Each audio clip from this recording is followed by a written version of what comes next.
So, this podcast or this YouTube video is actually a redo from the video I tried to do a couple days ago. For those of you that follow me, you know that I am here to express gratitude and share stories about those people who have fostered a dynamic impact in my life or those that are fostering a dynamic impact in other people's lives. Today, I wanted to talk to you about finding Darrell. So, one of the major components of my journey was an 8-month period where I was diagnosed with thyroid cancer. My son needed a liver transplant. My grandmother was dying from a medical mistake that happened in the same facility that was about to save my son's life. And I look back at that time in my life and I found a lot of purpose and gratitude in it.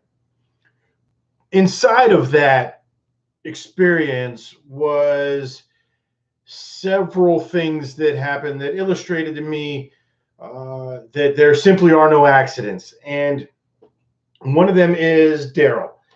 So inside of Justin's transplant journey, after we got the phone call about his surgery, there was a 17-hour procedure.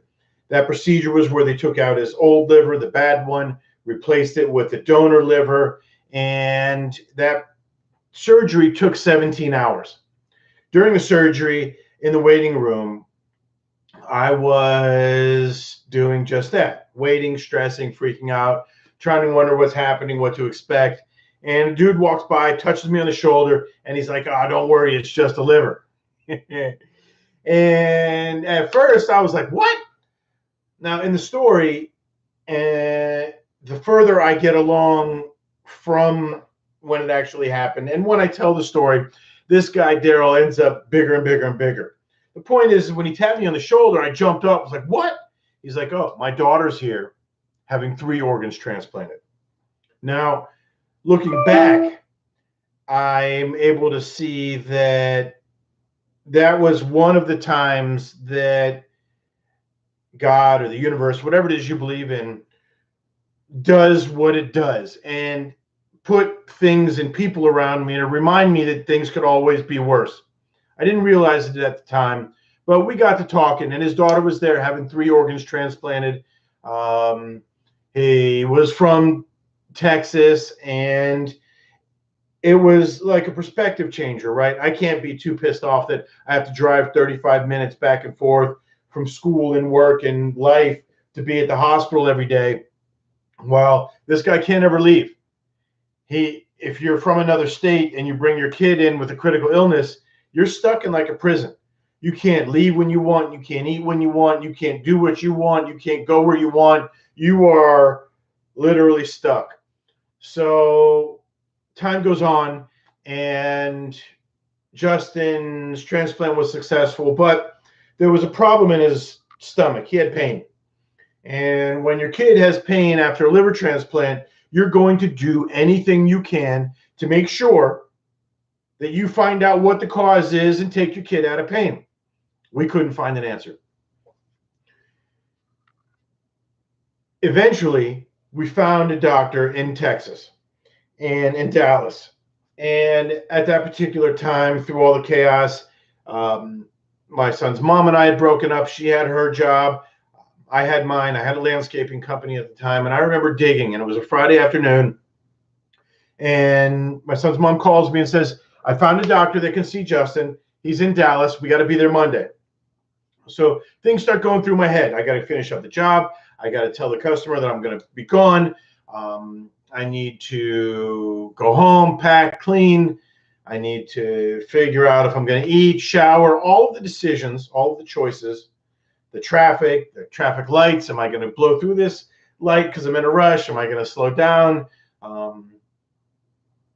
From South Florida all the way to Dallas, the 2 days of driving with your sick kid in the car, bathroom breaks, lane changes, hotels, trillions of choices. I can't even imagine trying to quantify the amount of decisions and choices that were related to all of us, Justin, me, Justin's mom, that influenced us landing in a place where we were about to make this drive. add the 4 years of choices and life, and then that trip, can't quantify that. We get to the doctor Monday morning, and guess who's in the office? It's Darrell. Now, I don't have any real reason right now on why Darrell was in the office that day.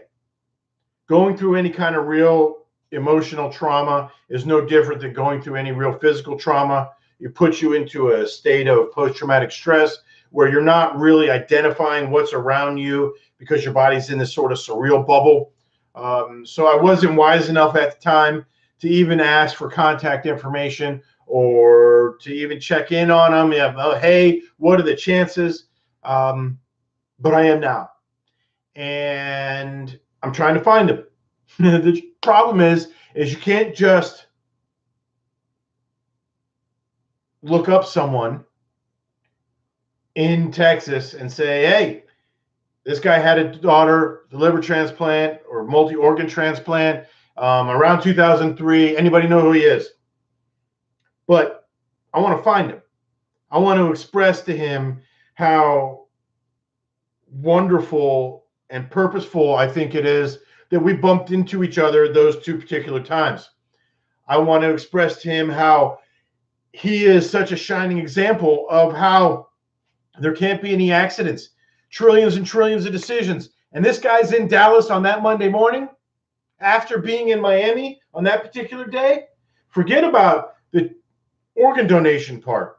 Justin's donor passing away and getting the organ, having him in the hospital and us being in the hospital at that time, his daughter having complications or her procedure. It's not accidental. And I'm trying to find him. You can't get through HIPAA guidelines. Just call up the hospital and say, hey, I'm looking for. So I reached out to an organization that I'm a volunteer for called the Life Alliance and Organ Procurement Agency, otherwise known as LAURA. And they are the organization that makes sure people who need their organs get their organs from any place in the world, typically the southeastern region of the United States. But the logistics are not a big deal. Right now, it's about an organization that has the keys to communicating and connecting recipients and their donors. So I reach out to the organization with this crazy story. Now, most of the people at the organization have heard my story. It's about organ donation. It's about purpose and impact. And I speak to a woman there named Devin, and I'm like, Devin, listen, I got a crazy story for you. Can you help? I tell her the story, and she's like, oh, my God, I would love to help. Now, she has contacts in, of course, other transplant facilities around the country, and she starts to do some searching. Now, she obviously can't call up and say, hey, do you have this person there? Because even though she's the one in charge, she's the one responsible as sort of the donor recipient liaison, there's still federal guidelines about privacy. So, and we still don't know the daughter's name, right? Even if there were no HIPAA guidelines, you can't just reach out to any facility and say, hey, you had a guy there named Darrell, or had a patient who has a dad named Darrell. You're not getting anywhere there. So now I'm on a crusade. Now I want to find him. I'm posting this video because you just never know. If any of you happen to know a Darrell who has a daughter who should be around 20 something right now. In 2003, she was maybe 13 to 15 years old. And she had a multi-organ transplant. I don't know if she's even still alive. But I want to find out. And I want to see if there is some greater reason in it. I'd like to find out and connect with Darrell. And if anything, even the search and journey, and for those of you who are hearing me and listening and watching this video, accidents, how all of the things in your life have landed you right where you are, right when you're supposed to be there. If you believe in God, you believe in the universe, you believe in something greater, whatever that is doesn't make mistakes. It's not like God stubbed her toe, and I ended up fighting cancer and my son's transplant, trying to manage college, my grandmother passing away all at the same time, within the same 8 months. Like, it's not an accident. And if it's not an accident, then it's purposeful. And if it's purposeful, you have to ask why. Your God, the universe is not here to thumb you down and punish you. We're here to learn. We're growing beings. That's what growing beings do. They learn. Chaos, those things are there to teach us.